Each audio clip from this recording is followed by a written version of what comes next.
এই যে এই রডটা বের হয়েছে, ঠিক আছে, এখন আপনার কাছে যদি মনে করেন যে না এই রডটা আপনার অনেক লস হয়ে গেল, বিষয়টা আলটিমেটলি তা না। এই রডটা আপনি 80 টাকা কেজিতে কিনছেন, এটা যদি আপনি পরে সেল দেন, এটা 60 টাকা বা 55 টাকা আপনি সেল করে দিতে, আলটিমেটলি লস কিন্তু 20 টাকা বা 25 টাকা। কিন্তু 25 টাকা 20 টাকার লসের কারণে যদি আপনি ভাবেন যে আমার এই লসও হবে না, তাহলে তো আপনার বিল্ডিং এ মারাত্মক ক্ষতি হয়ে যাবে। আপনি যদি 1 কেজি গরুর গোস্ত কিনেন, সেখানেও কিন্তু আপনাকে হাড় দিবে। এখন আপনি যদি বলেন যে আমার হাড়বিহীন গোস্ত দেন, দোকানদার জীবন আপনার কাছে বিক্রি করবে না। তো সেখানেও তো আপনাকে হাড় তো আর আপনি খাইতে পারতেছেন না, তো সেখানেও কিন্তু আপনার একটা ওয়েস্টেজ থাকে।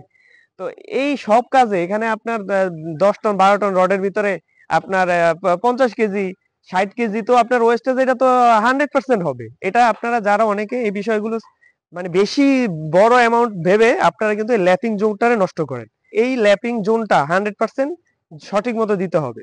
যেমন এই যে ল্যাপিং জোন, ঠিক আছে, উপরে ল্যাপিং জোনটা আমার এখানে না হয়ে যদি আমার উপরে ল্যাপিং জোনটা হতো এই যে কলামের এই যে এই পাশে যদি হতো, হ্যাঁ এখানে যদি হতো, তাহলে কিন্তু আমার ওই যে ল্যাপিংটা এখানে না হয়ে ওখানে যেই কাজটা করবে, এখানে হলে কিন্তু সে কাজটা করতো না।